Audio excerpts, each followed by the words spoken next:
ইজতেমাকে কেন্দ্র করে ধর্মপ্রাণ মুসলমানরা এখানে জড়ো হচ্ছেন।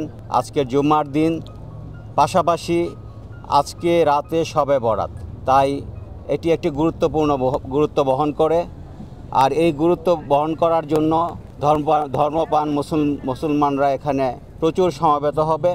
এই সমবেত হলে তাদের নিরাপত্তার দায়িত্ব আমাদের সকলের। আমরা পুলিশ সহ অন্যান্য বাহিনীর সদস্যরা সার্বক্ষণিক সতর্ক আছি এখানে আমরা তাদের নিরাপত্তা দেওয়ার জন্য। এখানে যারা মাঠে মুরব্বীরা আছেন তারাও তাদের ভলেন্টিয়ার সার্ভিসের জন্য প্রচুর সংখ্যক নিরাপত্তা প্রহরী রেখেছেন, তারাও নিরাপত্তা দিয়ে যাচ্ছেন।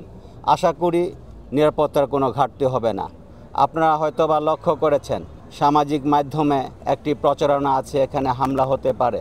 আমরা এটিকে উড়িয়ে দিচ্ছি না, আমরা এটি নিয়ে কাজ করছি।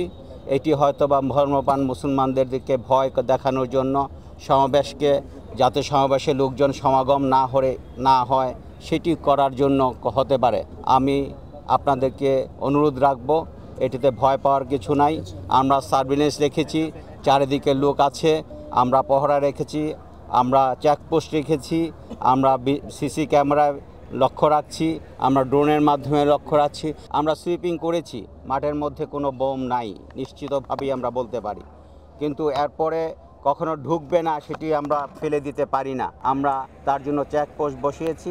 আর যেটি বলছেন বোম ডিসপোজাল ইউনিট, এটির কাজ আসলে পরে, আমরা আশা রাখবো এটির কাজ লাগবে না ইনশাল্লাহ। একটি কাজ আমরা করতে চাই, সেটি হলো রাস্তাগুলো খালি রাখতে চাই। আমরা যেন কোনো ঘটনা ঘটে এটি আমরা মাথা থেকে ফেলে দিচ্ছি না, আমরা যেন দ্রুত ইভাকুয়েট করতে পারি, ইন্টারভেন করতে পারি, সেই ব্যবস্থাটি আমরা সতেজ রাখতে চাই।